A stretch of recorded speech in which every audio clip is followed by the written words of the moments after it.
I have my audio on.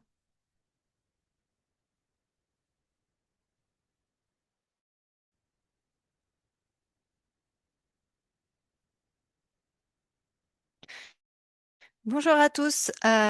Merci de nous joindre pour cette session de sensibilisation pour l'action anticipatoire pour la sécurité alimentaire et la nutrition. On va attendre peut-être une minute que les personnes se connectent. Je vois qu'actuellement, on est à peu près à 40 participants.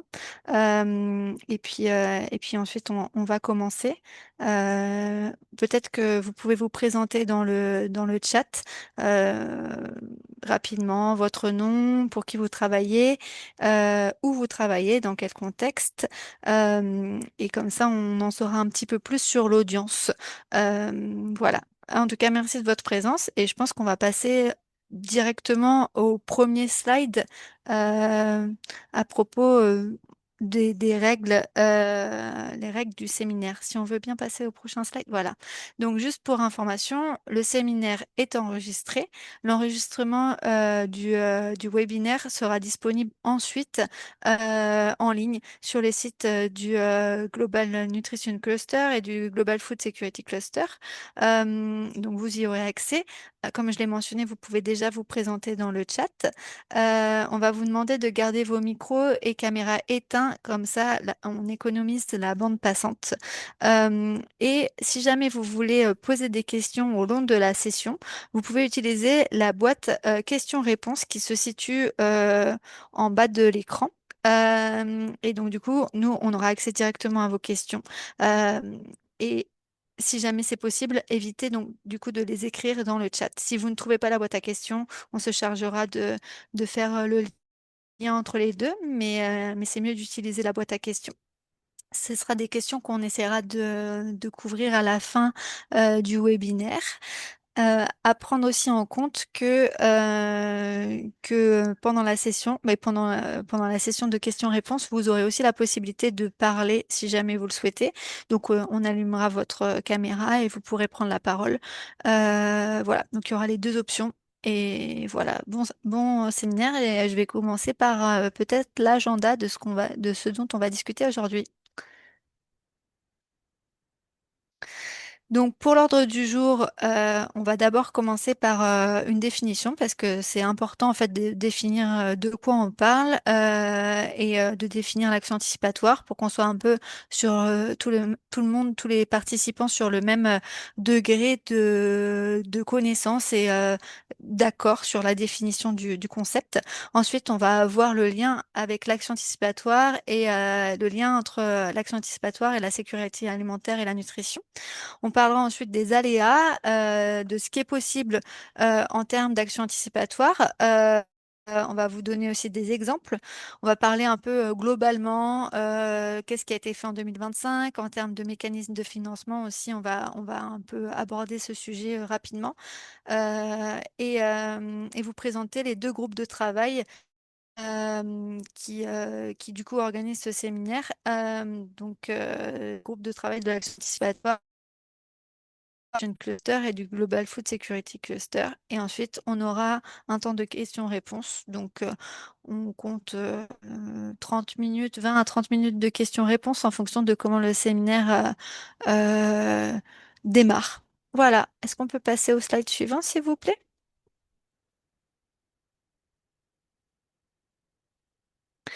Donc, aujourd'hui, nous serons quatre à faciliter la session. Donc, moi-même, Marion Charpentier, je travaille actuellement pour Première Urgence Internationale en tant que référente technique chez FSL sur l'ensemble de nos pays d'intervention. Et je suis également co-chair du groupe de travail Action Anticipatoire du Global Food Security Cluster. Je suis jointe aussi par ma collègue Chiara Melucci, qui travaille pour la FAO en tant que spécialiste de l'action anticipatoire et qui est également co-chair du groupe de travail action anticipatoire du Global Food Security Cluster. Nous avons également avec nous Domitil Kaufmann, qui travaille pour le Global Nutrition Cluster et qui est une experte en nutrition, climat et action anticipatoire. C'est la chaire du groupe de travail de la et de la nutrition pour le Global Nutrition Cluster. enfin, nous aurons avec nous Damien Joude, qui est chargé de programme pour le Global Food Security Cluster, et qui est aussi également le secrétaire du groupe de travail Action Anticipatoire pour le même cluster. Voilà, peut-être la slide suivante. Je vois qu'on est en 86 participants, donc les personnes, je l'ai mentionné, n'hésitez pas à vous présenter dans la discussion. Et pour en connaître un petit peu plus sur vous, pour voir un peu, euh, pour connaître un petit peu l'audience, on va dire, on va commencer par un petit sondage qui va s'afficher là juste devant vous. Donc, je vous laisse peut-être une minute pour y répondre. L'idée, c'est de nous indiquer en fait votre degré de connaissance de l'action anticipatoire. Donc, est-ce que vous considérez que vous êtes un débutant, que vous n'aviez aucune expérience préalable avant ce séminaire? Est-ce que vous connaissez un petit peu, vous êtes intermédiaire? Est-ce que vous êtes avancé, vous êtes très familier sur le sujet, vous avez une certaine expérience pratique, ou alors vous êtes un expert sur l'action anticipatoire? Donc, je vous laisse répondre à cette question. Ça va nous permettre aussi un peu d'ajuster le webinaire. Et en numéro 2, petite réponse courte pour connaître en fait les challenges que vous avez lorsque vous mettez en œuvre des actions anticipatoires, si vous en avez déjà mis, ou ce que vous imaginez comme challenge possible. Donc, voilà, je vous laisse répondre. Je vois mon écran, je ne sais pas si c'est le cas, mais je vois que... Oui, non, je pense que c'est OK, que vous pouvez répondre.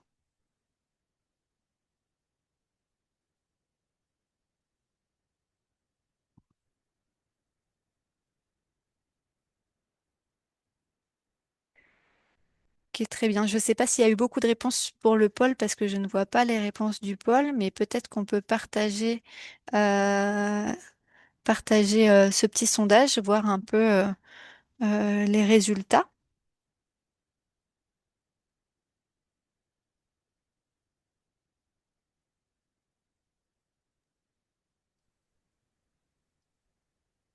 Sanya, I don't know if you are managing the poll, but can you show the result? Thank you, Damien.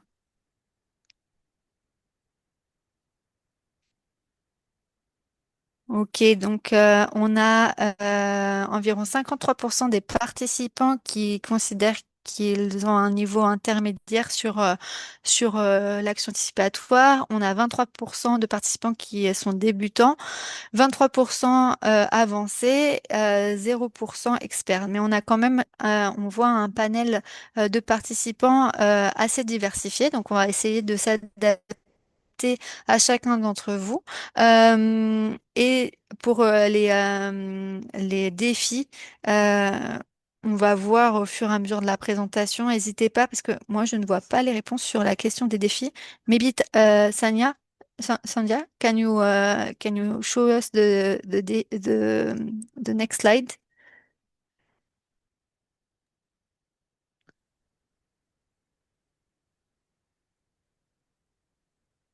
Je ne suis pas sûre que ça fonctionne.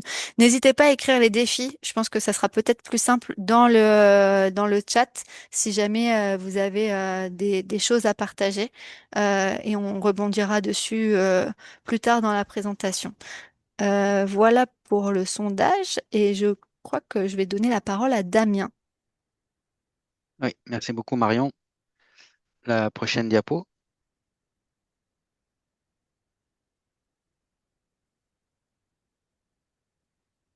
est-elle? Tu peux bouger sur la prochaine diapo?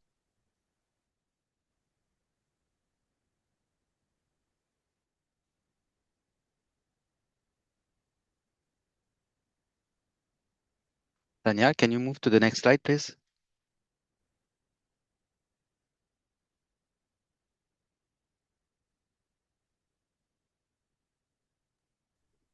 Yes, give me a second just to access the slides and then take over.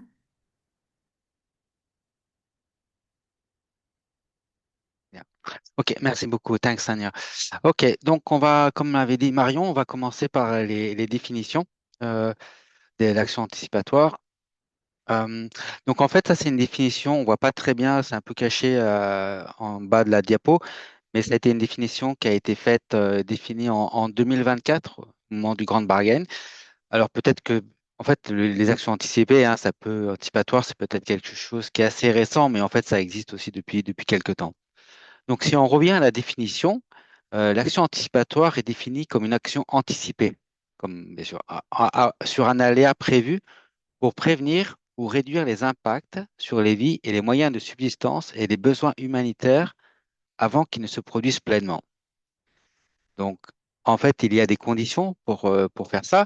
Il faut que les activités, donc par exemple distribution de cages, distribution d'intrants agricoles, que les déclencheurs, qu'on appelle aussi quelquefois en anglais les triggers, et les règles de prise de décision soient convenues au préalable et que les décisions soient prises pour garantir le déblocage rapide des fonds préétablis.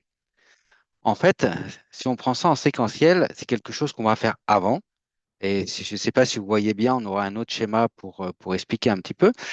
Mais il y a un événement qui va arriver, il y a un aléa, par exemple un cyclone ou des inondations. Et avant qu'il n'arrive, on va faire ces activités pendant cette fenêtre d'opportunité. Et pour faire ça, donc on a besoin de faire toutes les activités un peu préparatoires avant, c'est-à-dire que tout ce qui est activité, comme la distribution de cages, distribution d'intrants agricoles, tout ce qui touche au déclencheur, à partir de quel moment on va pouvoir mettre en place ces activités. Par exemple, on sait quand il y a un cyclone qui arrive, on voit le chemin du cyclone, on va voir où il va atterrir, on peut dire, OK, il va atterrir dans ce moment-là, à peu près dans 48 heures ou 72 heures, et on pourra mettre en place ces interventions et bien sûr toutes les règles de décision. Donc voilà, ça c'est quelque chose qu'il faut décider à l'avance. Et bien sûr, pour mettre tout ça en place, il faut qu'on ait des fonds disponibles. On va passer à la diapo suivante. Donc, les actions anticipatoires, c'est des interventions qui sont sur des gestions de risque à court terme, donc en amont des aléas climatiques, donc par exemple les inondations, les sécheresses ou les cyclones. Ça peut être aussi au niveau des ravageurs et des maladies animales. C'est pour ça qu'on fait quelquefois, par exemple, avec les invasions de criquets pèlerins. Donc, on va faire des traitements contre les criquets pour éviter qu'ils arrivent. Après, il y a plusieurs types de traitements qu'on peut avoir. Tout ce qui touche au conflit, un déplacement, les épidémies, comme par exemple, on peut voir en RDC avec la crise Ebola ou le choléra, et les crises économiques, entre autres. La fenêtre d'opportunité pour les actions anticipatoires est comprise entre le déclencheur d'alerte précoce, on verra ça un peu plus en détail dans le schéma qui va suivre, donc le moment où les prévisions montrent qu'un aléa est susceptible de se produire à l'avenir. Donc j'avais parlé du cyclone, mais on peut aussi avoir, par exemple, pour les inondations, on regarde, par exemple, le niveau de pluie, quelles sont les prévisions climatiques, est-ce qu'il va y avoir beaucoup de pluie? On peut voir aussi l'état des sols, est-ce que les sols vont absorber l'eau? On peut aussi avoir pour la sécheresse. Alors la sécheresse, c'est un aléa qui est beaucoup plus long dans le temps, qui prend beaucoup plus de temps. Donc on peut avoir différents éléments, différents moments au moment de la sécheresse pour dire, voilà, peut-être ça, c'est les premières informations sur comment va être la sécheresse et pour savoir dire comment la sécheresse va évoluer. Et donc, on a tous ces déclencheurs d'alerte précoce et ensuite, on a la survenance réelle du choc, c'est-à-dire au moment où le choc va se produire. Par exemple, au moment où le cyclone va atterrir sur Terre, au moment où les inondations vont arriver. On va passer à la diapo suivante. Donc voilà, donc le schéma est un peu en anglais, mais ça va résumer un peu tout ce que je viens de dire.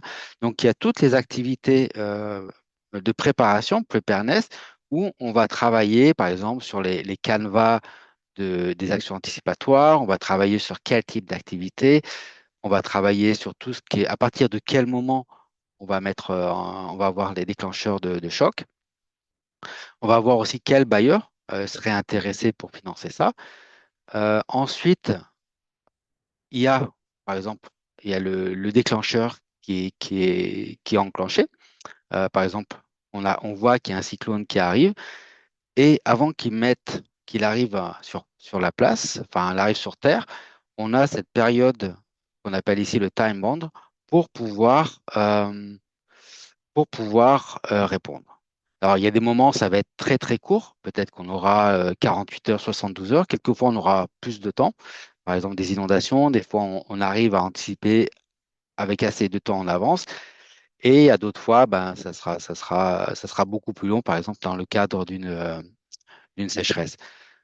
À partir du moment où par exemple, le désastre, l'impact s'est fait, et bien dans ce cas-là, on n'est plus du tout dans les actions anticipatoires. Dans ce cas après, on est dans la cadre de la réponse. On peut avoir la réponse, la première réponse, ensuite les différentes phases de réponse. Mais dès que le désastre, l'impact s'est fait, les actions anticipatoires doivent normalement se terminer. Voilà. On peut passer à la prochaine diapo. Chiara, à toi. Merci Damien et bonjour à toutes et tous et bienvenue encore à ces webinaires. En fait, si je peux demander aux collègues de passer à la slide d'après parce que je voulais faire un peu des... Et encore, pardon. Bon, ok. Voilà, désolé, j'ai pas prévenu mes collègues, mais en écoutant Damien, je me suis dit que il faisait une très bonne liaison avec ces slides que normalement on présente plus tard, parce que bon, il a un peu approfondi sur les éléments sur lesquels on travaille dans l'étape préparation avant que on passe à la mise en œuvre des activités anticipatoires. Donc je me suis dit peut-être alors là, on va faire la liaison en fait avec ces types de travail qu'on fait en amont de mettre en œuvre des actions anticipatoires dans la période qu'on définit comme préparation. Et ce type de travail, comme Damien vient de le dire, se réfère à l'identification des aléas qui mettent les plus à risque l'agriculture, la production agricole, la sécurité alimentaire et donc aussi les niveaux de nutrition. Et on va aussi identifier quels sont les déclencheurs qu'on va utiliser pour qu'on sache quand il faut commencer à se préparer pour une activation et activer. Et voilà, donc Damien, il avait listé certains éléments et indicateurs qu'on utilise aussi pour établir voilà, ces déclencheurs. Naturellement, cela dépend aussi du type de l'aléa. On faisait l'exemple d'un cyclone, il peut être une sécheresse, des inondations et des autres aléas qu'on a déjà mentionnés. Et voilà, c'est des indicateurs comme les niveaux de pluviométrie, si les terrains peuvent ou peuvent pas, pardon, absorber de l'eau, les niveaux d'eau des rivières, dans les cas des inondations, ça va dépendre aussi du type d'inondation. Et donc, tous des indicateurs, on fait surtout des exemples ici liés au climat. Mais on regardera beaucoup aussi l'historique de ce qui s'est passé avant, parce qu'il nous aide très bien à comprendre voilà, à quel point du niveau des basses de pluviométrie, par exemple, ou s'il pleut trop, on va avoir des inondations dans la zone qu'on a ciblée comme zone d'intérêt. Donc, il y a tous ces éléments-là et on regardera des prévisions de long terme, mais aussi celles de court terme. Dès qu'on s'approche naturellement à la période où on peut avoir l'aléa qui se manifeste. Et on fera aussi des observations sur le terrain parce que des fois, cela complémente très bien les prévisions météorologiques ou des observations satellitaires parce que bon, voilà, les données sont pas nécessairement toujours extrêmement précis ou fiables. Et bon, tout ce que j'ai mentionné jusqu'à maintenant, c'est normalement aussi ce que est présent dans un système d'alerte précoce au niveau d'un pays. Et donc, voilà, on va bâtir sur ce qu'on a déjà en place.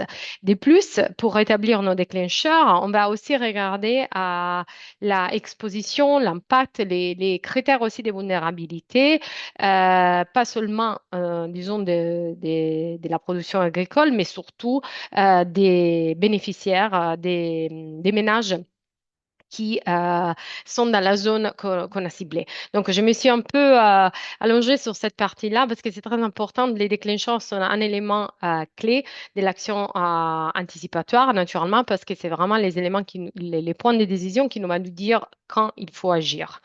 Et les déclencheurs sont un pilier de ce qu'on voit ici sur la slide, les composants d'un système d'alerte, pardon, d'action anticipatoire.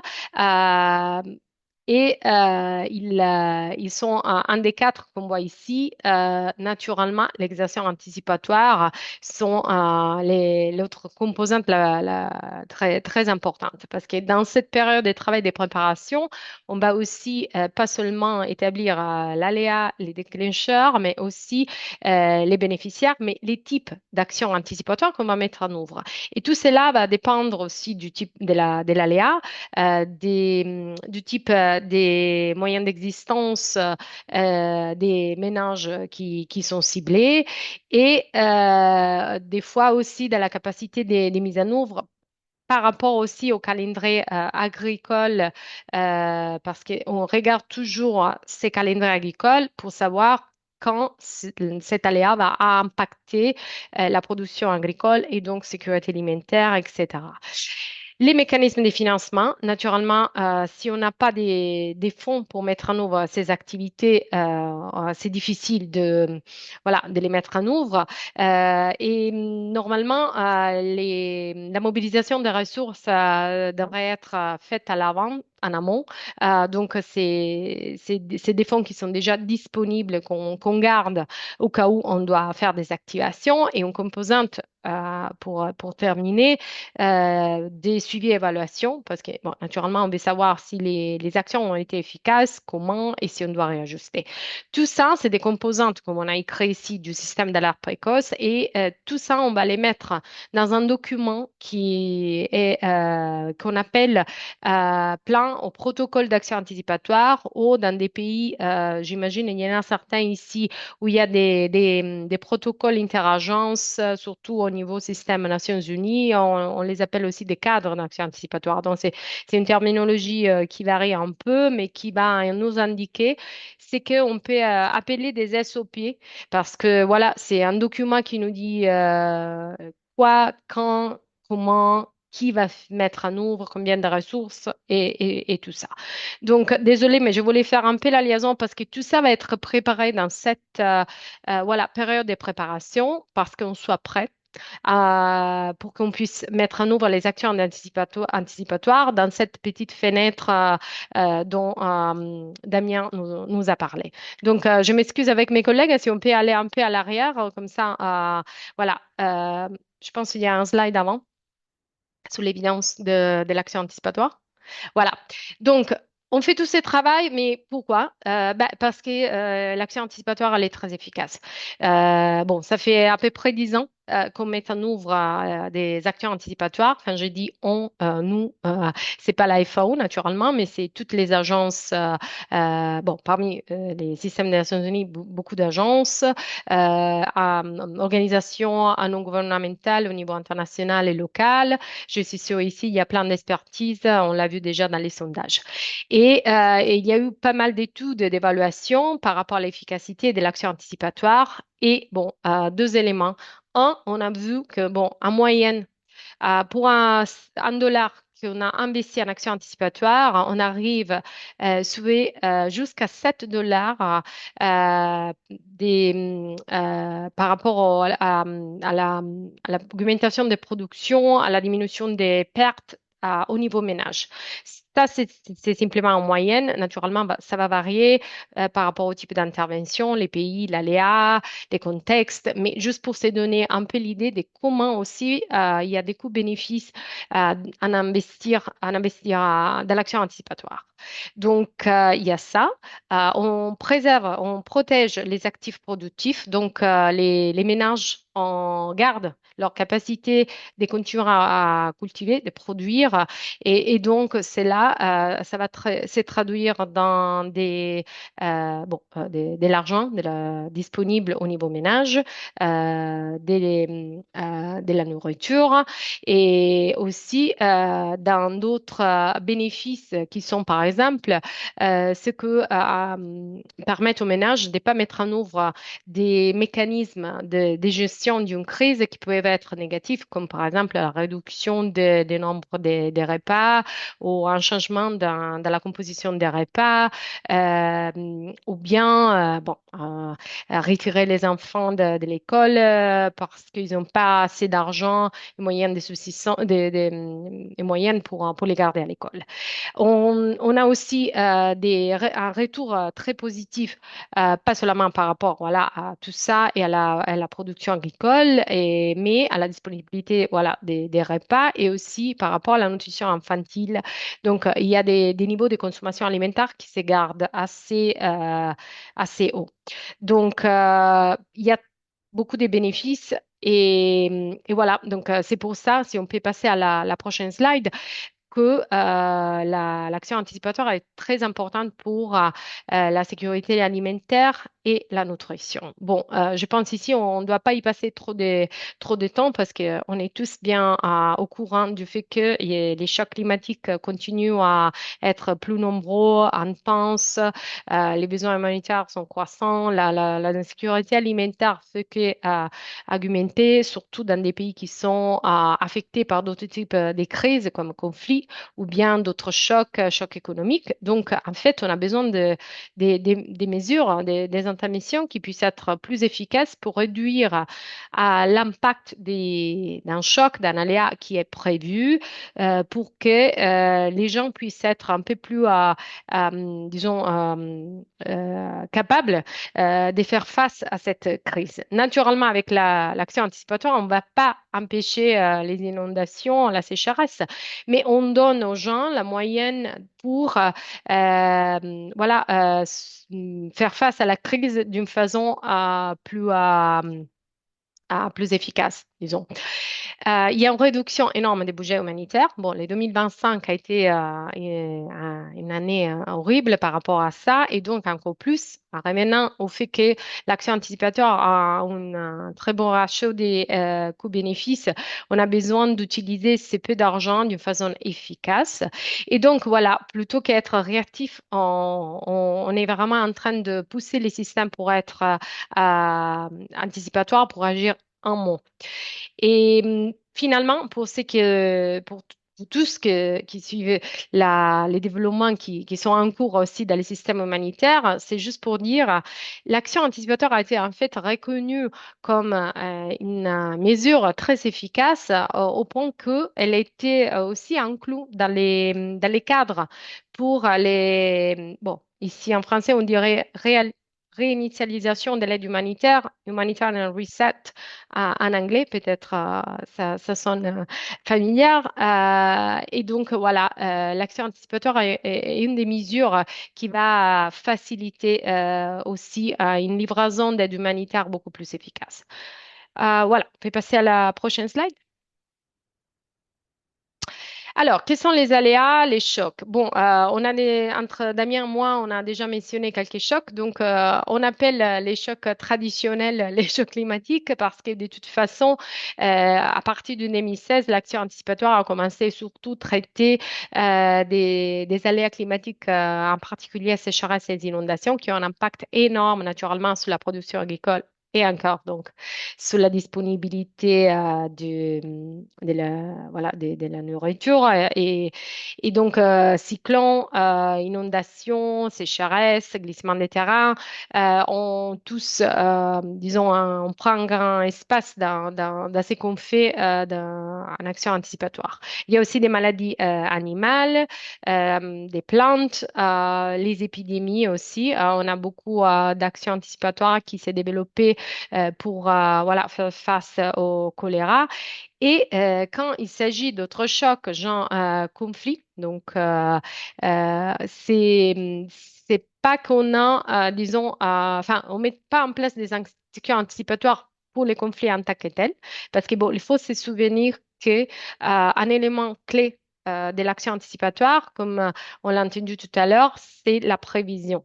Donc, c'est très difficile naturellement à avoir des éléments qui nous aident prévoir un conflit et surtout c'est donner, disons, des points précis donc des déclencheurs où on peut dire, voilà, il y a ça qui peut s'est passé. Donc c'est plutôt sur les conséquences négatives d'un conflit qu'on a commencé à agir avec l'action anticipatoire, donc les déplacements en soutenant les gens qui se déplacent, mais aussi les communautés d'accueil. De toute façon, juste à signaler, les situations des conflits et donc la sensibilité au conflit est très bien prise en compte dans toutes les actions anticipatoires qu'on fait pour les autres types d'aléas et chocs. Et donc, des fois, cela, ça permet aussi d'avoir des retours un peu plus larges aussi sur des questions voilà, de cohésion sociale et conflits. D'autres risques potentiels sur lesquels on a un peu essayé de travailler, pour lesquels il n'existe pas une approche autant structurée que pour les autres que je viens de mentionner, c'est voilà, les chocs économiques ou bien d'autres types de chocs comme les Covid, donc hausse des prix. On l'a vu, par exemple, pas seulement pendant les Covid, mais au début du conflit en Ukraine, où il y a eu de conséquence, la hausse des prix du pas le pétrole, essence. Et aussi, on les voit avec les conflits maintenant en Iran. Il y a eu la hausse des prix comment ça s'appelle, fertilizers, c'est pas Engrais. les intrants, engrais, des engrais, désolé. Et donc, voilà, cela a créé aussi des conséquences au niveau, naturellement, des productions, enfin, voilà, de l'agriculture. Donc, ça, c'est tous les types de chocs. On verra des exemples plus vraiment avec de méthyle appliqués, des actions anticipatoires à des chocs soudains et à des chocs à apparition lente. On peut aller de l'avant. Voilà, ça, on l'a vu par rapport au système. Donc, voilà, comme je disais, quand on commence à préparer des protocoles, on décide, enfin, on identifie l'aléa, les chocs qui a un impact les plus importants sur l'agriculture, la sécurité alimentaire, nutrition. Et sur cette base-là, on va décider aussi quel type d'action on va mettre en œuvre. Alors, ici, on a mis une liste des actions anticipatoires possibles. Juste pour dire, elle n'est pas exhaustive, il y en a des autres. Beaucoup des actions anticipatoires que vous voyez ici, comme par exemple le message d'alerte précoce et conseils de distribution d'inputs agricoles, voilà, d'engrais, des semences, du cash, avec des fois des suppléments nutritionnels ou bien des formations pour la transformation des produits pour qu'on ne perde pas la valeur nutritionnelle des aliments ou soutien à la santé animale. C'est toutes des actions qui peuvent être mises en œuvre pour des différents chocs. Naturellement, il faudra les adapter un peu au choc. Donc, par exemple, dans un cas de sécheresse, par rapport à la production agricole, on peut fournir des semences qui sont adaptées à la sécheresse. Dans les cas d'inondation, peut-être des semences à court cycle. Je fais l'exemple voilà, de l'agriculture. Ou bien on se concentre plutôt sur la santé animale avec des vaccinations.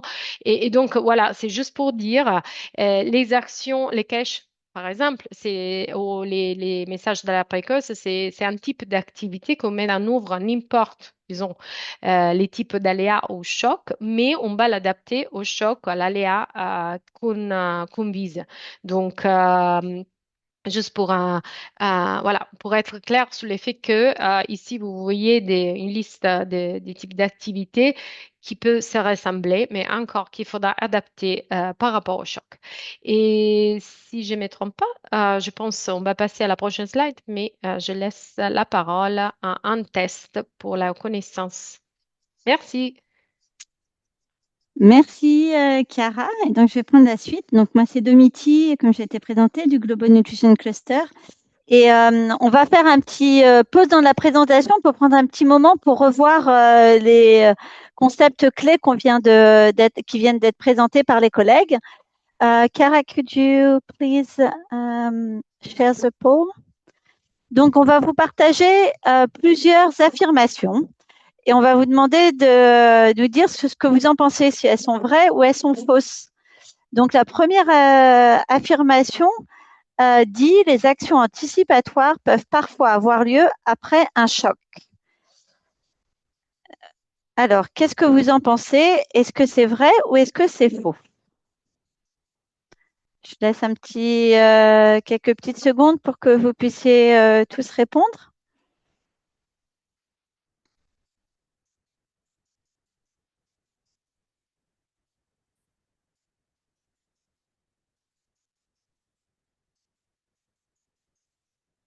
Alors, pour les participants, donc si vous pouvez essayer de répondre directement dans le pôle et juste pas dans la chat box, comme ça on pourra voir tous les résultats ensemble.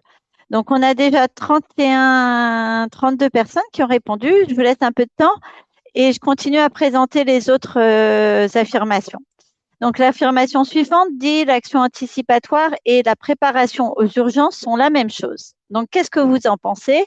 Est-ce que ce sont deux concepts différents ou alors on peut de manière interchangeable parler d'action anticipatoire ou de préparation aux urgences? Voilà. Alors, pendant que vous répondez je vous présente les deux dernières. Donc, la suivante dit que le type d'action anticipatoire diffère grandement selon que l'événement est d'apparition rapide ou lente.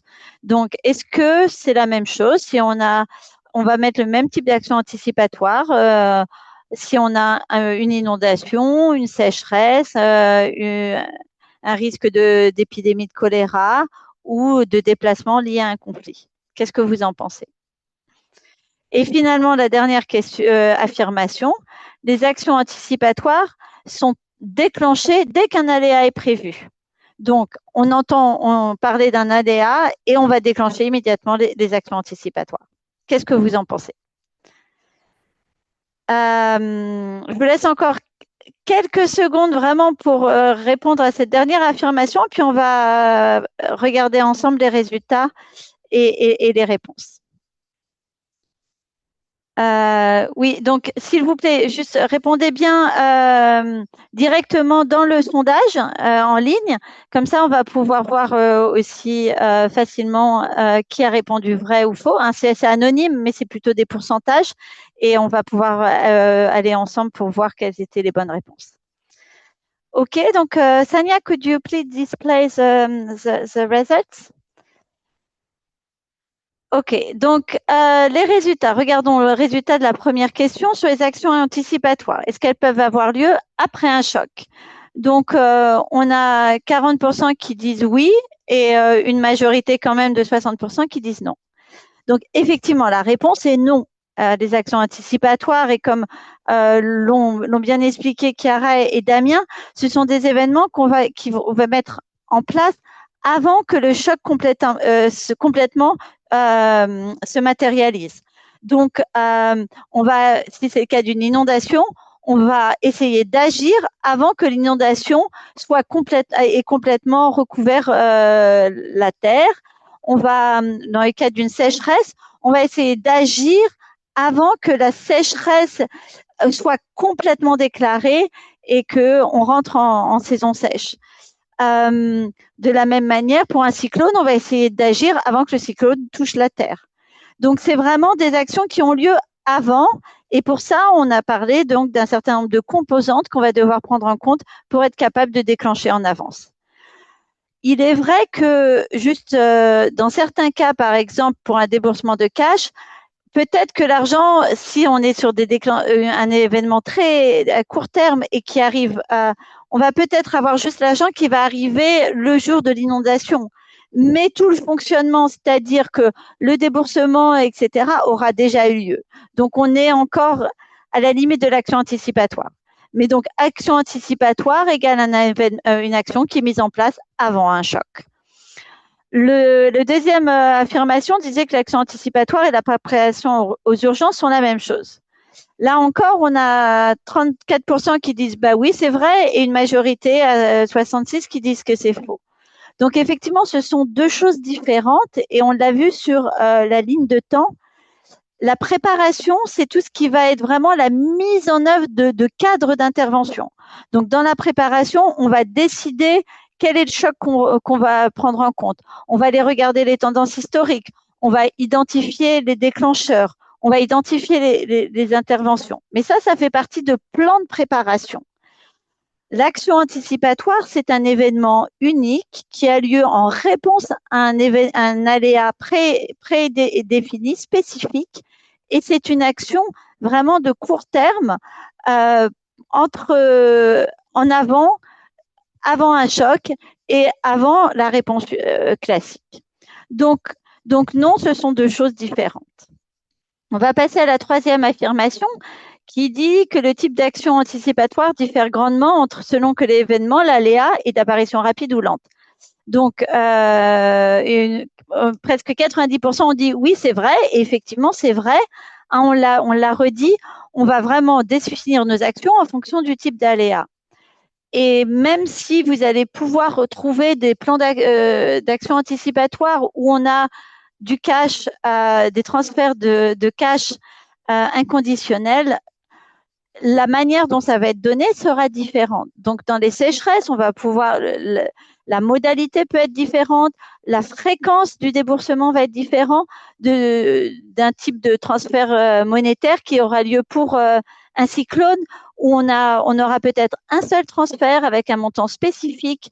Donc, c'est pas parce qu'il y a marqué transfert monétaire qu'on parle d'un seul type d'intervention. C'est tous les détails du type d'intervention qui vont être spécifiques au type d'aléa.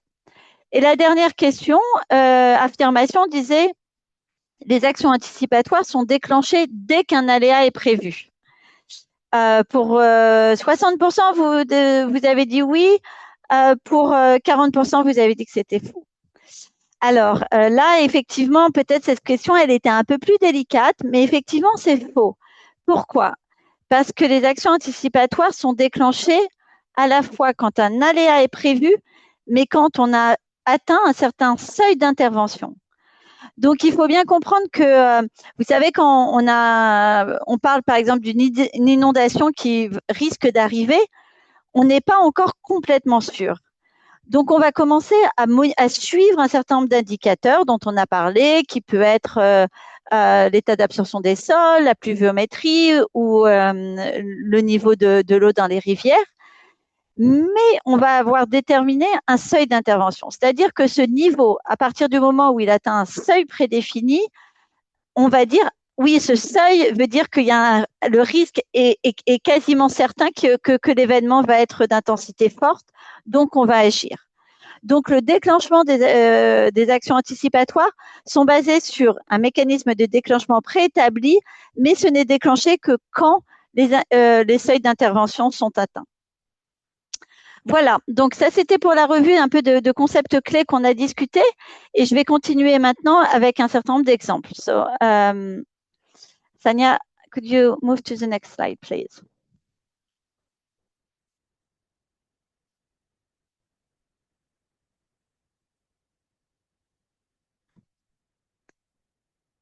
OK. Juste pour les collègues, est-ce que vous voyez le slide suivant? Non, c'est bloqué sur le test sur nos D'accord. connaissances. Après Ok. le pôle, ça prend du temps. OK. So, OK, on va juste attendre un petit instant parce qu'apparemment, il faut juste un petit temps de mise à jour pour qu'on voit le slide suivant. Donc, je vais pouvoir commencer de toute façon à vous parler de ce qu'on va voir. Donc, maintenant, je vais passer sur un nombre d'exemples. Mais avant ça, je voulais faire un petit point sur la question de la nutrition dans ces plans d'action anticipatoire. Parce que très souvent, on a une sorte d'assumption, donc une hypothèse qui dit que parce qu'on fait de la sécurité alimentaire, on va améliorer la sécurité alimentaire des ménages, on va aussi atteindre des résultats nutritionnels. Or, cela n'est pas toujours le cas et c'est pour ça que c'est important de vraiment intégrer une approche nutritionnelle dans les plans d'action anticipatoire pour être sûr qu'on va répondre aux besoins spécifiques d'un certain membre du ménage, en particulier les femmes enceintes et allaitantes et les enfants de moins de 2 ans ou de 5 ans. Donc, pour ça, pour intégrer la nutrition, je vais vous présenter en fait les différentes étapes du cycle de développement d'un plan anticipatoire et avec un peu des considérations à prendre compte quand on fait ce travail. Et pour ça, j'espère que la diapositive va apparaître. Sanya, could you try to share your screen? Because we can't see the next slide. Yes, Ethel, can you try to stop sharing and then share again?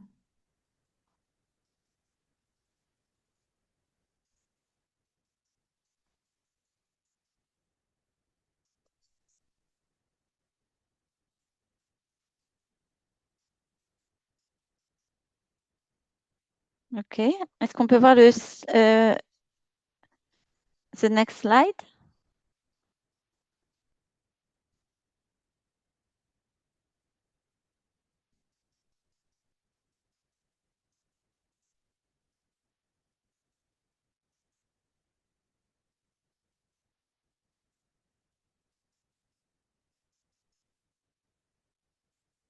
Oui, alors apparemment, on a un petit souci sur la connexion pour partager la présentation. Les collègues essaient d'adresser ce problème. Let me try to share from my side. Yes, please, Sanya.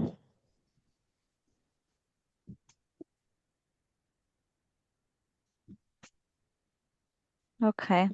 So could we share? Yes. OK, parfait. Très bien. Next slide. Yeah. OK. Donc voilà, comme je vous avais commencé à vous expliquer. Donc ici, là, on va juste concentrer un peu sur l'intégration de la nutrition pour vraiment être sûr que nos plans d'action anticipatoire, au-delà de permettre la sécurité des ménages, aussi prennent en compte les besoins spécifiques des groupes à risque au sein des ménages. Donc, si on regarde le mécanisme de développement des actions anticipatoires, quelles sont un peu cette approche, ces considérations qui doivent être prises? Donc, au moment où on va analyser les risques et établir le calendrier de la crise, ça va être important de prendre en compte, en plus des tendances historiques de la sécurité alimentaire, de regarder aussi l'impact de l'aléa sur la nutrition et ses déterminants. Et donc, quand je parle des déterminants, c'est-à-dire, par exemple, regarder quel a été l'impact de l'aléa dans le passé sur l'accès à des régimes alimentaires nutritifs, l'accès à les services de santé et de nutrition de base, sur les pratiques de soins et d'alimentation pour les enfants et les femmes enceintes et allaitantes. Aussi, un point important, c'est de comprendre les vulnérabilités nutritionnelles préexistantes. Donc, qui est le plus à risque? Quelle région?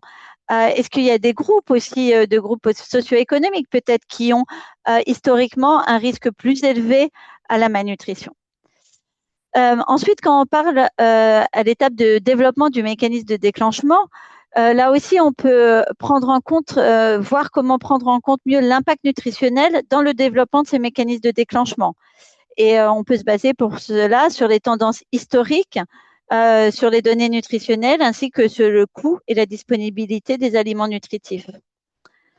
Ensuite, quand on passe à la conception d'actions anticipatoires, donc on va décider quelles actions mettre en œuvre. C'est important par exemple, dans les messages d'alerte précoce, d'intégrer des messages qui sont en lien avec la nutrition, les régimes alimentaires sains, l'hygiène, et aussi de tirer parti des plateformes communautaires qui existent pour pouvoir disséminer les messages auprès de toute la communauté, y compris les personnes qui sont en charge de l'alimentation et du soin aux enfants. Une autre action possible, c'est prendre en compte d'ajuster les transferts monétaires pour être sûr que la manière dont ils sont distribués permettent aussi de couvrir les besoins en nutrition. Et finalement, dans les contextes vraiment à haut risque nutritionnel, on peut considérer à ajouter des actions spécifiques pour la nutrition, comme par exemple avoir des suppléments nutritionnels, soit en cash ou en espèces, et avoir des actions de détection précoce et de dépistage de la malnutrition. Là, on parle toujours d'actions qui sont mises en place avant que le choc arrive. Et finalement, c'est intéressant de maximiser, de regarder les résultats en matière de nutrition, de maximiser les autres interventions pour avoir des meilleurs résultats en matière de nutrition et d'alimentation. Donc, un exemple concret, quand on va faire de la distribution de semences, on peut faire attention à la qualité nutritionnelle de ces semences et assurer qu'on a des aliments riches en nutriments. Et finalement, quand on regarde le mécanisme de suivi, évaluation et d'apprentissage, s'assurer que dans le cadre de suivi d'évaluation, on inclut des indicateurs relatifs à l'alimentation et à la nutrition, comme la diversité alimentaire, la disponibilité, le coût et l'accès à des aliments nutritifs ou les comportements de soins et d'alimentation. Et que c'est aussi quand on fait des revues après action que des questions liées à l'alimentation et à la nutrition soient incluses. Next slide. Alors là, je vais passer sur quelques exemples. Donc ça, c'est un premier exemple d'actions anticipatoires qui ont été mises en œuvre. Celui-ci, c'est en réponse à une sécheresse en Éthiopie. Et donc, c'est un protocole national avec, on peut voir, qui a été plus d'1 million de dollars et mis en place dans les régions de Somalie et d'Oromia. En termes vous pouvez voir donc le déroulé de la mise en œuvre de ces actions anticipatoires. Ce qui est important de comprendre, c'est ce dont on a discuté. On a cette fenêtre d'opportunité, ce qui est marqué sur le schéma fenêtre AA, qui est le temps d'agir avant que la sécheresse soit complètement mise en œuvre, soit complètement en place, soit vraiment à son extrême. Et pour ça, on va pouvoir agir sur la période avant, donc les quelques mois de l'ordre de la saison des pluies. On voit que à la fin de la première saison sèche, on a un déclencheur qui nous dit que la saison des pluies annoncée va être de mauvaise qualité. Et donc, elle va être tellement de mauvaise qualité qu'on va déclencher les actions. Et donc, les fonds vont être débloqués puisqu'on a des fonds qui ont été discutés et identifiés. Et donc, pendant cette saison des pluies, donc ces 3 mois, il va y avoir des messages d'alerte précoce qui vont être passés afin de prévenir de la sécheresse et donner des conseils sur comment faire face, mais aussi un certain nombre d'activités par rapport à pour le bétail, alors vaccination du bétail, distribution d'alimentation pour le bétail et aussi formation des agents de santé animale. Les résultats de ces actions ont permis de baisser la mortalité du bétail, de réduire les déplacements. Donc, vous avez compris, dans ce cas-là, on parle d'un moyen d'existence plutôt pastoraliste. Réduction des déplacements qui est plutôt une activité négative face à un choc. On a pu augmenter la production de lait par 2. On a pu aussi augmenter la sécurité alimentaire mesurée par le score de consommation alimentaire. Et finalement, on a pu démontrer qu'on a un vrai bon retour sur investissement. Donc, comme on a dit, c'est une activité qui a été efficace et aussi rentable parce que chaque dollar investi dans l'intervention a généré 3,6 dollars de bénéfices. Next slide. Cet autre exemple est aussi pour une sécheresse au Kenya, donc qui a été mise en œuvre en 2025, l'année dernière. Ce qui est intéressant, pourquoi sur cet exemple-là, on voulait mettre en avant qu'il y avait vraiment une volonté d'inclure aussi des actions pour la nutrition. Donc, on a vraiment un cadre qui inclut la sécurité alimentaire et la nutrition. Ça a été mis en œuvre par WFP dans les comités de Wajir et de Marsabit, donc au Kenya. De même, on voyait le schéma du déclenchement avec les déclencheurs qui ont été identifiés lors de la pré-saison sèche, les fonds qui ont été reçus, et lors de la saison des pluies, on a pu mettre en place des messages d'alerte précoce et 3 tours de distribution de cash. Et dans ce cas-là, il y a eu une distribution donc un transfert monétaire qui a été fait pour les ménages, mais ce transfert a été complété par une somme qui est dédiée aux femmes enceintes et allaitantes et aux enfants de moins de 2 ans. Ces personnes ont aussi reçu ces messages d'alerte précoce et aussi des messages qui sont liés axés sur la nutrition et le changement de comportement. Donc, en termes de résultats, on peut voir qu'il y a eu une atténuation des effets de la sécheresse, que l'argent est principalement utilisé par les ménages pour se nourrir et que l'argent a été vraiment utilisé, l'argent complémentaire a été utilisé pour les aliments pour ces groupes à risque. En termes d'indicateurs, donc ils ont pu voir une réduction de l'apport alimentaire inadéquat chez les femmes et aussi une augmentation de la qualité du régime alimentaire chez les enfants. Et enfin, on a pu aussi montrer une dépendance réduite aux stratégies d'adaptation négative. Cela dit, les améliorations ont quand même été assez modestes et cela est dû au fait que les prix étaient élevés pour les aliments riches en nutriments, ce qui a limité l'abordabilité d'une alimentation saine.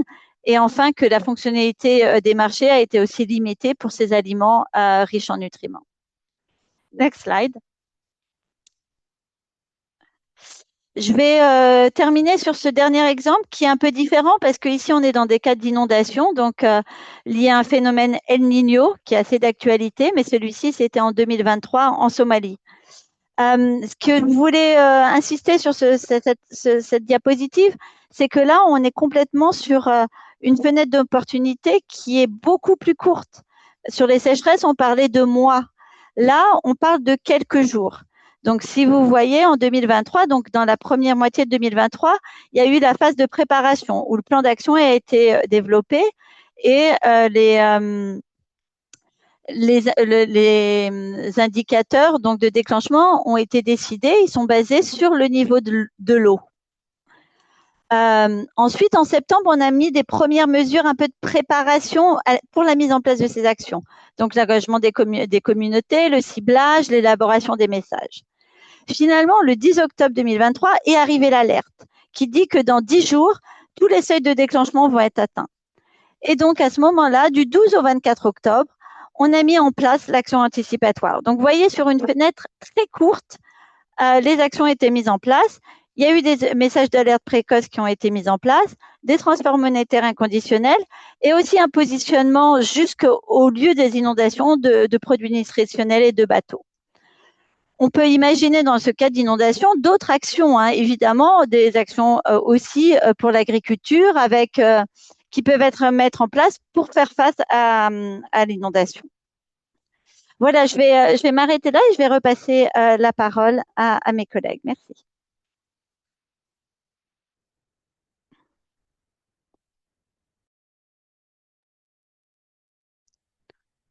Je reprends la parole. Donc du coup, on va faire juste un petit point rapidement sur en fait où on en est dans l'action anticipatoire dans le monde en général. Donc globalement, en fait, on a on appelle ça des Anticipatory Action Framework, donc des cadres d'intervention pour l'action anticipatoire dans 75 pays actuellement. Et on voit vraiment qu'il y a une augmentation. C'est peut-être ça qu'il faut retenir de ce slide. Vous allez voir sur chacun des chiffres, en fait, c'est vraiment en augmentation entre 2023, 2024 et 2025. Donc, il y a environ 262 active framework, active cadre d'intervention. Et là, je vais faire un petit point là-dessus. Quand on lance un projet d'action anticipatoire, en général, se pose la question de est-ce que on va vraiment dans l'action, on va dire dans le dur, donc la distribution de cash, etc. Ou il y a aussi toute une composante sur la révision des frais, des cas d'intervention, d'action anticipatoire, etc. Toujours se poser la question de l'existant pour pas rajouter en fait des couches sur des choses qui pourraient potentiellement exister. Donc, en fonction de votre pays d'intervention, voir ce qui existe déjà et partir de l'existant parce que parfois on oublie ce qu'il y a déjà dans le passé et on redémarre à zéro. Bon, c'était une petite parenthèse dessus. En termes de personnes qui ont été couvertes sur l'action anticipatoire en 2025, on est à peu près 15 millions, 14,9. Et les financements qui étaient pré-agreed, on était à peu près 292 millions de dollars. Sur l'activation des des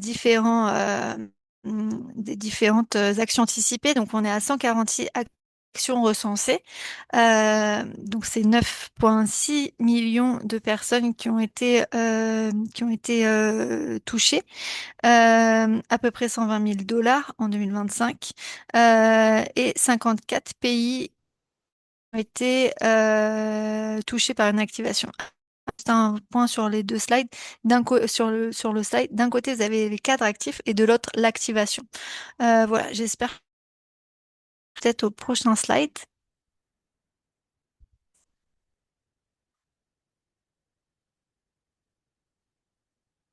Est-ce qu'on peut partager le dernier slide?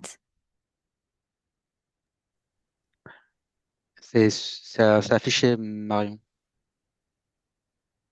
Ok. Ah oui, voilà. Donc là, on a une petite carte qui présente en fait les différents cadres actifs en 2025. Je ne l'ai pas mentionné sur le slide précédent, mais on était à peu près à 17 hazards en anglais, donc aléas. Euh, on les voit. Euh, donc du coup, on est surtout sur des aléas climatiques sur cette carte. On voit qu'en fait, c'est vraiment sur une bande au milieu, hein, en fait, en fonction de la bande j'allais dire l'équateur, mais un peu plus grand que ça. Et que c'est dans pas mal de pays. Donc, je vous laisse regarder la carte. Et entre-temps, parce que j'ai l'impression que la connexion n'est pas très rapide, passez peut-être à la slide suivante.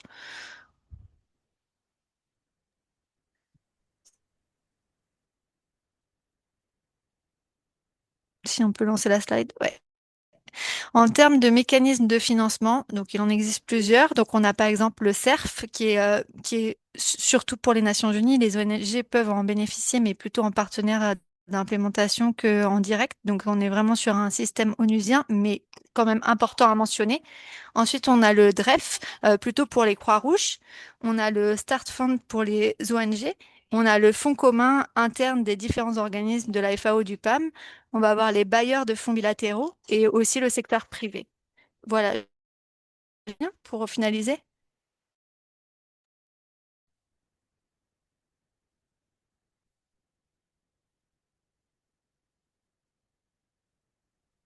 En fait, j'avais encore un slide.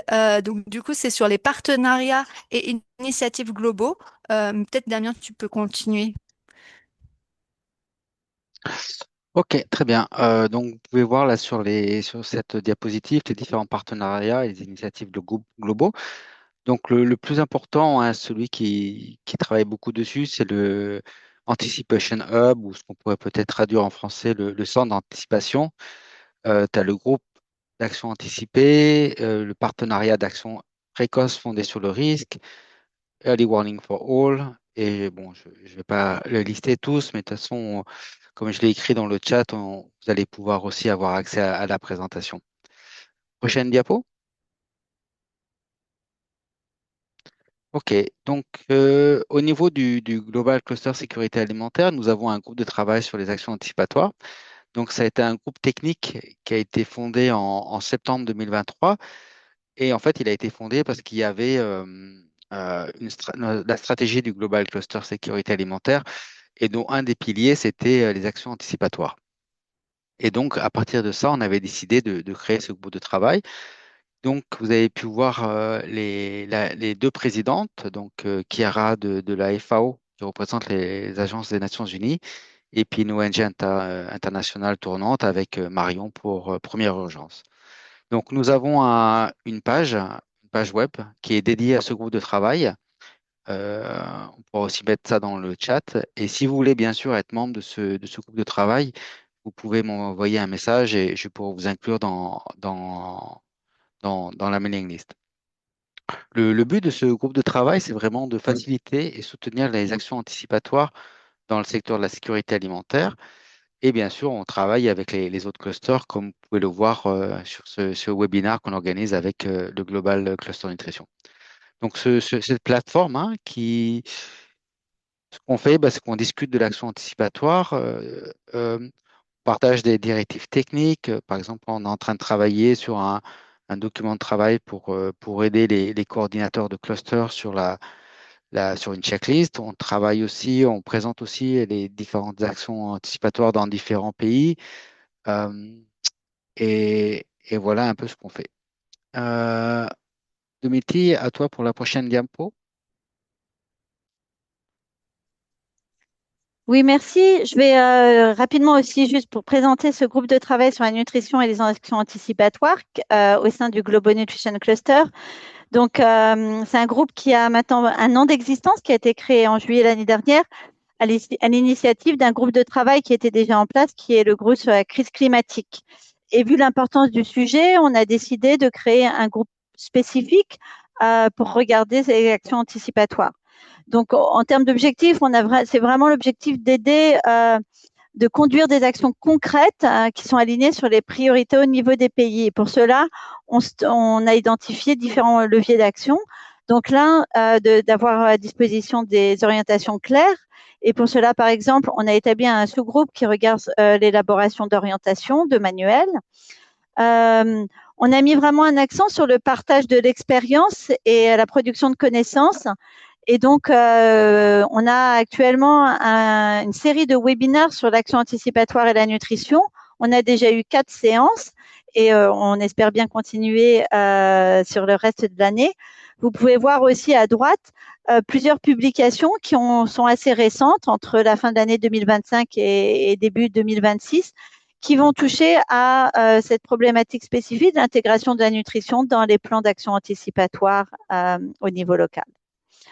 Et voilà, par différents acteurs.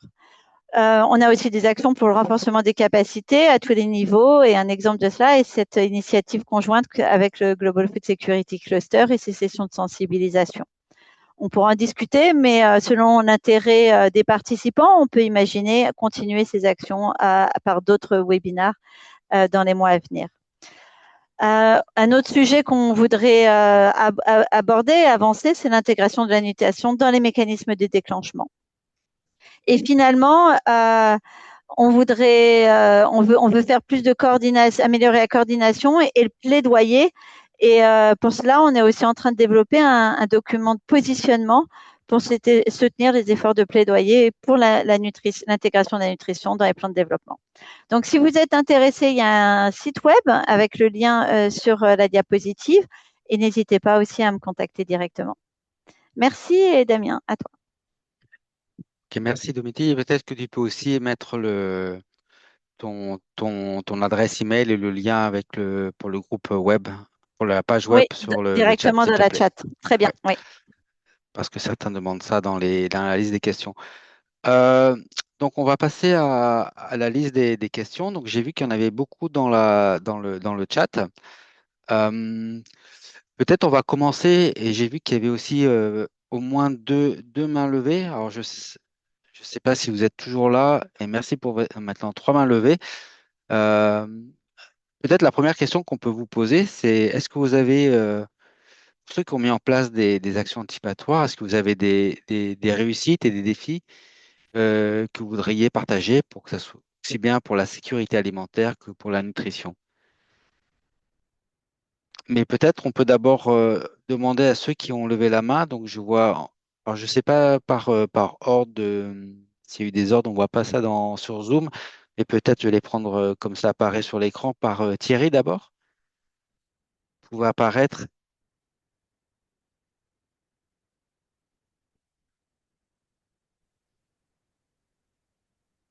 Je ne sais pas si on peut. Bon, Abdourahman, j'espère que je prononce bien votre Oui, Soumana. oui. Allez-y. Attendez, Est-ce que vous me recevez parce que mon micro là, je ne sais pas si c'est ouvert On ou vous fermé. entend très très bien. Ah Allez-y. d'accord, merci bien. Ok, moi, j'avais même une question dans le chat. Ma question, c'est surtout par rapport à l'intégration, la prise en compte de la nutrition dans les déclencheurs. Parce que j'ai eu à faire quand même des formations sur l'action anticipatoire, beaucoup de discussions, des groupes de travail et tout ça, mais c'était beaucoup plus basé sur tout ce qui est sécurité alimentaire, moyens d'existence et tout ça. La nutrition proprement dite, je ne le voyais pas et quand j'ai réfléchi par rapport à sa prise en compte dans les éléments déclencheurs, pas d'autres, mais dans les éléments déclencheurs, je ne m'y retrouve pas très bien. Je ne sais pas s'il y a des gens qui peuvent m'expliquer la faisabilité ou qui ont des exemples concrets de la prise en compte de la nutrition, des informations nutritionnelles D'accord. au niveau déclencheur, des éléments déclencheurs. Merci beaucoup. Ok, merci beaucoup Abdourahman. On va prendre à toi, Domiti, pour répondre à cette question. Et essaye d'être bref dans la réponse pour qu'on ait le maximum de questions-réponses, s'il te plaît.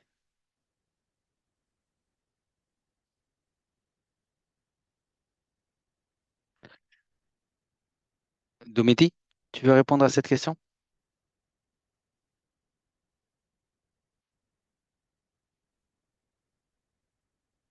Euh, ok. Je ne sais pas, Ethel, si tu peux répondre à cette question en attendant la.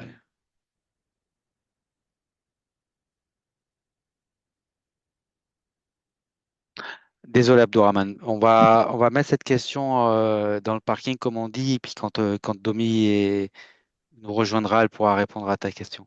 Vraiment désolé. D'accord, pas de Pardon, souci. Ah, voilà, Il y a- excusez-moi, j'avais un problème de connexion. Donc, merci beaucoup pour la question. Je voudrais. Alors, par rapport à ce sujet-là, donc c'est effectivement quelque chose qui, en termes qui est assez nouveau et qui est un peu en train d'être étudié et exploré, je dirais. Il y a des phases d'exploration. Il y a plusieurs initiatives en cours pour pouvoir prévenir en fait les crises nutritionnelles et donc regarder à des indicateurs qui pourraient être suivis pour l'anticipation de ces crises nutritionnelles. Mais il y a aussi la question d'avoir des déclencheurs qui prennent en compte en fait l'impact nutritionnel. Donc, qui regardent par exemple comment l'arrivée d'une sécheresse va avoir des implications en avance, peut-être sur le prix des aliments, le coût et la disponibilité des aliments riches en nutriments, et comment ces indicateurs peuvent être aussi pris en compte pour déclencher des actions en anticipation de la sécheresse. Donc voilà, il y a plusieurs initiatives en cours. Si ça vous intéresse, je voudrais vous donner un petit peu des exemples. On a aussi le projet en fait de développer, d'avancer ce sujet-là au sein du groupe de travail en action anticipatoire. Et on travaille ça en lien avec le groupe sur les systèmes d'information nutritionnelle. Merci. merci. Je vois qu'il y a beaucoup de questions aussi sur la partie questions-réponses dans le chat. On ne pourra pas forcément répondre à tout, mais ce qu'on va faire, c'est qu'on prendra le temps au niveau des co-facilitateurs aujourd'hui, des facilitateurs de ce webinaire, pour répondre et de vous faire une réponse écrite. Et pour faciliter la discussion, on va passer la parole à Benoît Wamba. Allez-y.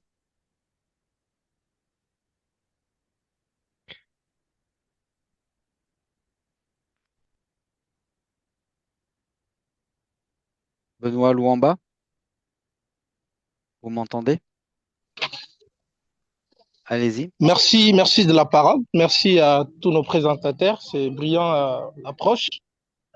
Ici, ma principale préoccupation va dans le sens de connaître à quel niveau nous pouvons intégrer la dimension AA, action anticipatoire, dans l'élaboration de nos notes de proposal. Est-ce que c'est vraiment faisable que dans nos rédactions habituelles, qu'on puisse intégrer cette dimension des choses? Et deuxième aspect de mon intervention, c'est beaucoup plus la recommandation de pouvoir donner la latitude aux organisations nationales, les ONG que nous sommes, ou locales, de participer à ces processus sans que cela forcément ne passe par les UN. Ça ferait bien. Merci. Ok. Et merci pour votre question. C'était plutôt pour en général ou plutôt pour la partie sécurité alimentaire ou nutrition?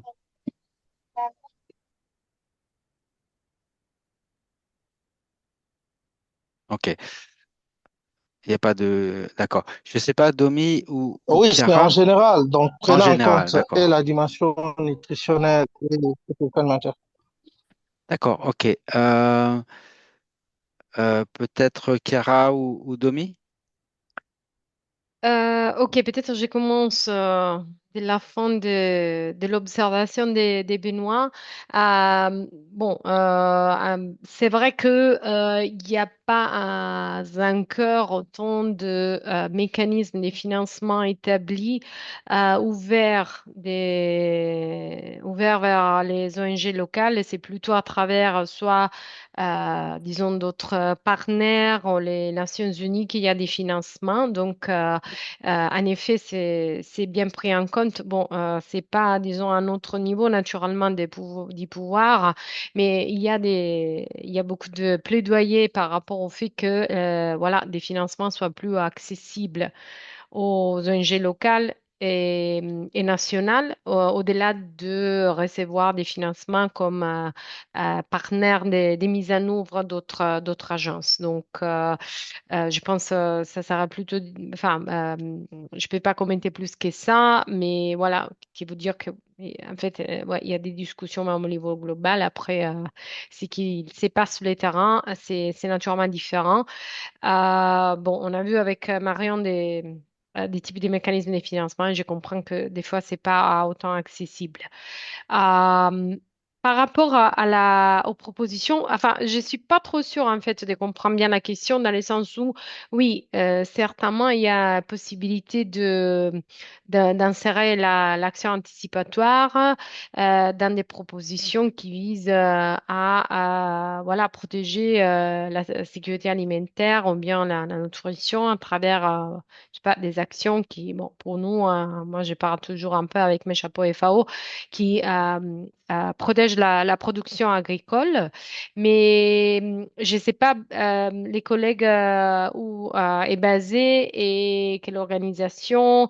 Et il faudrait toujours aussi voir qu'est-ce qu'il existe aussi au niveau du pays en tant qu'expertise, protocole et tout ça. Mais je ne vois pas des contraintes par rapport à ça, même si si vous êtes parti à cluster au niveau national, même d'essayer de voir à travers les clusters comment aussi peut faire liaison s'il y a des autres groupes des travails sur l'action anticipatoire. Parce qu'on remarque des fois que dans des pays, on a bon, où on a même les clusters, il y a beaucoup de travail qui se passe au niveau de l'action anticipatoire. Il y a des groupes de travail mais des fois, il n'y a pas une vraie disons un vrai échange.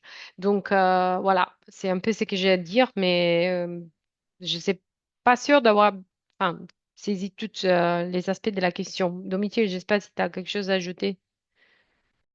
Non, peut-être, je voulais juste ajouter que au niveau des bailleurs, en fait, il y a certains bailleurs qui sont engagés hein, à donner une partie des fonds pour l'action anticipatoire. Je ne veux pas me tromper sur les chiffres, mais je crois que c'est de l'ordre de 5%. Et aujourd'hui, on n'y est pas. Mais voilà, en tout cas, il y a il y a du plaidoyer qui est fait, des bailleurs qui se sont engagés. Donc, c'est des opportunités effectivement pour pouvoir aussi les approcher avec des propositions sur des actions anticipatoires et les rendre redevables de leurs engagements. De la même manière, le CERF, hein, dont on a parlé, ce fonds-là, est aujourd'hui un fonds très important pour l'action anticipatoire et a pris des engagements pour qu'une partie, et je ne vais pas me tromper, on est sur les pourcentages, mais une partie réelle des fonds mis à disposition pour le CERF soit spécifiquement pour l'action anticipatoire.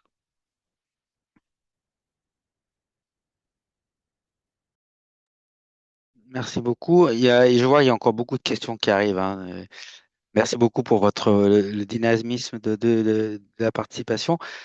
On va prendre la prochaine question de Thierry Bérindois. Thierry, allez-y.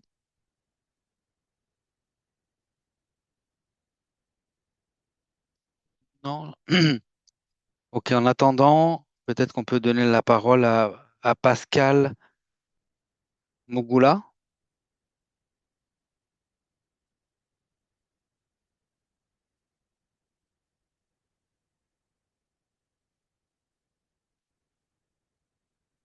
Non, ok. Ok, donc on va prendre le prochain. Alain Boudouakali. Oh, merci beaucoup de la parole accordée et sincèrement merci pour la présentation que vous avez faite. Et d'emblée, je voulais savoir s'il existe un plan de mitigation type pour des actions anticipatoires identifiées avant la mise en œuvre d'un projet de sécurité alimentaire ou de nutrition.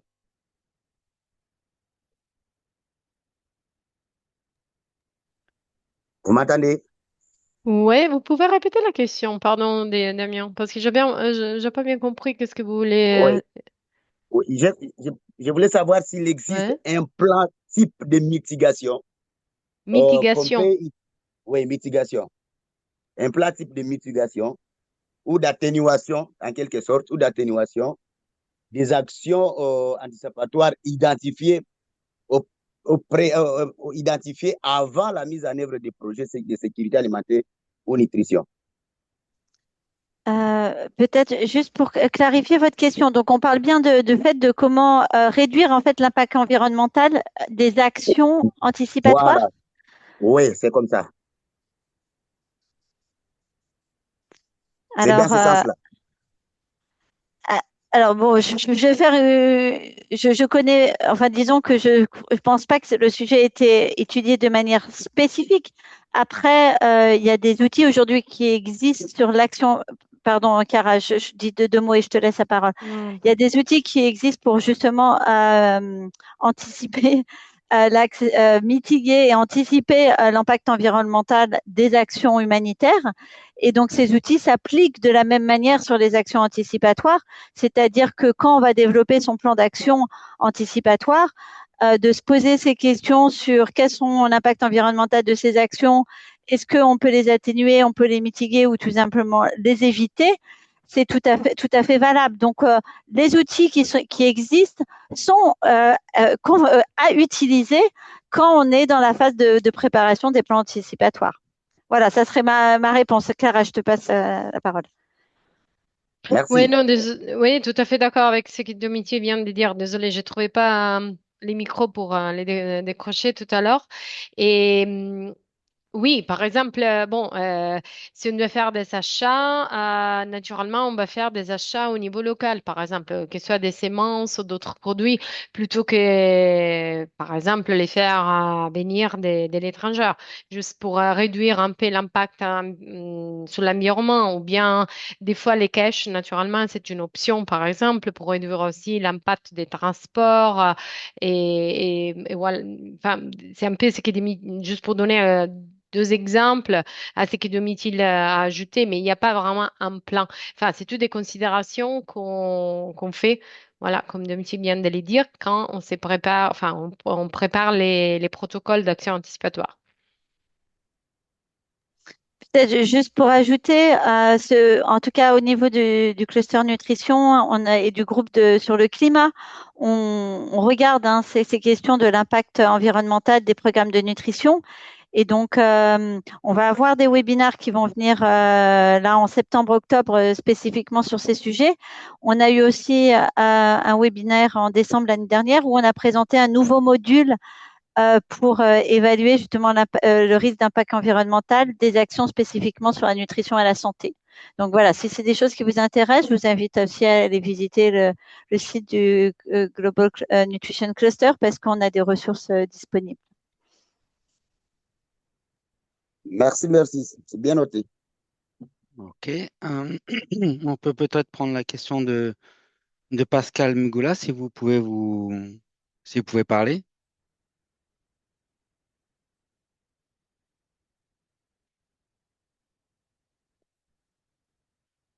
Ok.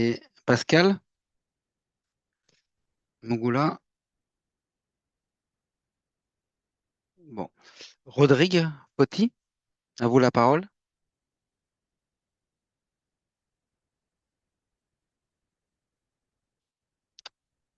Rodrigue Potti. Est-ce que vous m'entendez? Allez-y. Oui, allez-y. On vous entend. Merci beaucoup pour cette présentation très instructive. J'aurais une question concernant le mécanisme de financement de l'action anticipatoire. Le schéma présenté montre que le financement intervient après la définition des déclencheurs afin de permettre la mise en œuvre des actions anticipatoires. Cependant, euh, dans la pratique, notamment pour le cas des inondations, la construction d'un déclencheur fiable constitue déjà un investissement conséquent. Ça, c'est la phase de la préparation. Donc, elle nécessite le développement des modèles intégrant des données climatiques, des données hydrologiques, des données géologiques, des données pédologiques, de l'occupation du sol. Il y en a tellement afin de faire des travaux de calibration et de validation. Cependant, la question est donc la suivante. Dans quelle mesure le mécanisme de financement de l'action anticipatoire pourrait-elle également soutenir cette phase préparatoire qui conditionne la qualité et la fiabilité des déclencheurs? Autrement dit, est-ce que la préparation scientifique et technique du système de déclenchement pourrait-elle être considérée comme une composante éligible au financement de l'action anticipatoire plutôt qu'une étape entièrement distincte? Merci. Domi, tu veux prendre? Je peux? Oui, je pense que Chiara. Chiara aussi, on a toutes, je pense, des réponses équivalentes. Chiara, je te laisse. Ouais. Oui, en fait, ouais, c'est très correct ce que les collègues viennent de dire. Alors, ce qu'on a présenté dans les composantes d'un système ou bien d'un protocole d'alerte précoce, en fait, pardon, d'action anticipatoire, en fait, présente ce qu'on doit avoir en place pour mettre en œuvre des actions anticipatoires, c'est-à-dire fournir de l'assistance directe aux bénéficiaires. Hmm, Il y a toute une composante, il y a tout un travail de capacitation et renforcement des capacités au niveau, par exemple, comme vous dites, des systèmes d'alerte précoce qui est fait de façon régulière dans des pays où on travaille sur l'action anticipatoire. Donc, les déclencheurs qui sont mis en place là et qui sont présents dans un protocole, en fait, vient d'un travail qui est préalable, qui est fait en amont avec les institutions au niveau national et local. Quand je parlais des déclencheurs, je dis naturellement tout ce qui concerne les informations dont on a besoin, qu'il soit la pluviométrie, qu'il soit, je sais pas, d'autres, font normalement partie, c'est que au travail avec les systèmes nationaux d'alerte précoce. Donc, en fait, nous, on fait tout un travail de capacitation, de renforcement, mais donc, ce que vous avez vu, désolé, peut-être ça, c'est un très bon point qui nous aidera à être un peu plus clair hein, dans les futurs. Ce que vous avez vu et qui va être mis dans un protocole, donc dans SOP, c'est quelque chose qui est déjà, en fait, qui est déjà établi, que c'est un travail préalable. Quand on parle des financements qui doivent être en place avant qu'on mette en œuvre des actions anticipatoires, en fait, on se réfère vraiment à l'argent qui est nécessaire pour l'assistance directe. Donc, l'argent qui est nécessaire, par exemple, pour l'achat des intrants, des engrais, des vaccins, pour les caches qui va être distribués. Donc, il y a des programmes qui sont en cours dans beaucoup des pays de renforcement des capacités. Il y a certains bailleurs, par exemple, qui soutiennent les renforcements des capacités. Donc, tout ce que les systèmes autour de l'action anticipatoire, hein, dont les systèmes d'alerte précoce, toute la partie relative au climat, à prévision hydrométéorologique, euh, qui ne financent pas, par exemple, de l'assistance directe aux bénéficiaires nécessairement, ou bien il y en a des autres qui donnent l'argent spécifiquement pour qu'on soit capable de donner de l'assistance directe, mais qui n'ont pas de financement pour toute cette partie des capacitations. Et quand on parle des renforcements des capacités, comme je viens de le dire, naturellement, on va essayer au maximum disons, de renforcer, d'utiliser ce qu'on a déjà en place dans un pays. On ne va pas mettre, disons, en place un autre système d'alerte précoce. Et les renforcements par rapport à l'action anticipatoire, dans tous les pays, on a des systèmes d'alerte précoce. Et ce type de renforcement, c'est vraiment pour essayer, pour s'assurer que ces systèmes intègrent l'information dont on a besoin pour avoir, voilà, ces déclencheurs pour l'action anticipatoire. J'espère que j'étais assez claire, mais voilà, donc on prend certainement les points du collègue aussi pour être un peu plus clair dans une prochaine webinaire par rapport à ce qu'on veut dire quand on a ces composantes-là. Merci. Et je prends juste 10 secondes pour ajouter que si vous voulez avoir un peu d'informations là-dessus, il y a un rapport qui est produit chaque année par l'Anticipation Hub qui fait un aperçu de l'action anticipatoire dans le monde. Donc, je vous invite à aller voir ce rapport. Vous trouverez aussi des informations sur les mécanismes de financement, à la fois sur cette partie de renforcement des capacités qu'on appelle le build, et la partie qui est vraiment d'argent qui va pour les actions du bénéficiaire qu'on appelle fuel funds. Donc, c'est vraiment deux parties différentes et vous trouverez des informations dans ce rapport. On pourra aussi le mettre dans la chat, le lien. Voilà. Merci beaucoup. Merci beaucoup. Mais je vois qu'on a encore des mains levées, on a encore plein de questions. Malheureusement, on avait prévu 1 heure et demie et je vois qu'il y a beaucoup d'intérêt, donc ce qui est super, hein. Merci beaucoup pour tout ça. On pourra malheureusement pas répondre à toutes les questions et avoir toutes les discussions, mais je pense que pour nous, c'est un bon signe comme quoi ben, ce genre d'événement, de webinaire, on va pouvoir continuer à en faire d'autres, peut-être en allant plus en détail dans le sujet. Chiara, vas-y. Oui, oui, oui. En fait, voilà, je voulais bien dire ça. Si peut-être avec tous ceux qui étaient ici aujourd'hui, on peut aussi prévoir une séance juste des questions et réponses pour ceux qui sont intéressés à faire partie des groupes AA dans les clusters sécurité alimentaire et nutrition ou nutrition. On a des réunions régulières, donc c'est encore une opportunité. Puis Damien, j'ai vu que tu as mis ton mail, ton adresse email dans la chat et dans les question and answer, dans la boîte pour les questions. Donc, pour tous ceux qui ont mis leur mail et leur intérêt, peut-être c'est bien si on puisse recevoir vos mails. Et puis voilà, on peut garder les questions et les discuter une prochaine fois. Très bien. Je vais, au nom du groupe, hein, donc des facilitateurs, des personnes qui ont présenté aujourd'hui, un grand merci pour avoir participé et contribué à ce webinaire.